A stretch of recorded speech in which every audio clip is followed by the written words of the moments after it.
Welcome to Mr. Five's Quick Guides on Destiny 2's new seasonal activity, Breach Executable. Right off the bat, the main things you need to know are look for waypoints, gather data cubes from killing enemies, and deposit them when you are full, and on normal, you don't have to worry, no champions spawn. You can deposit data cubes when you max out the bar on the left-hand side of your screen. This tripped me up at first because I was trying to deposit them when I couldn't, and it wasn't maxed out. It is not like Gambit, you must be maxed out to deposit them.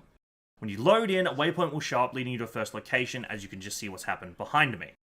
The events at these locations are randomized. So far, I've come across 3 different types of objectives.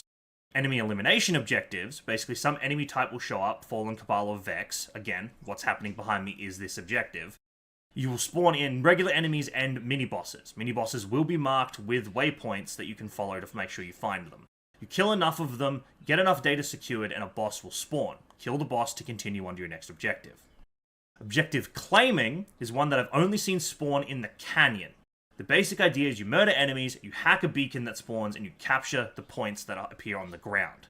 Be careful, you have Vex Milk geysers that spawn underneath these objective capture plates. Lastly is the special shooting objectives.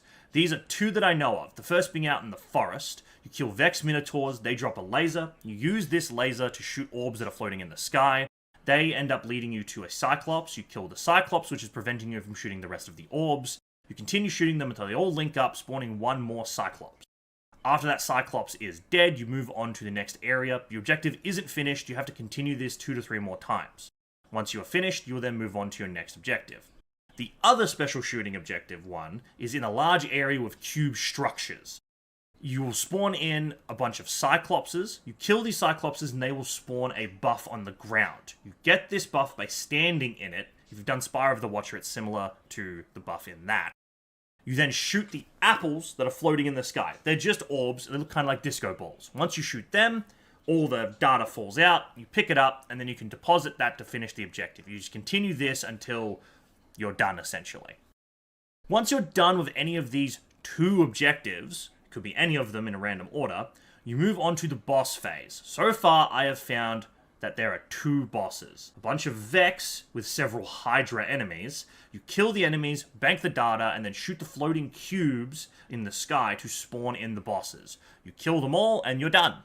The second boss is a Tormentor with Cabal allies.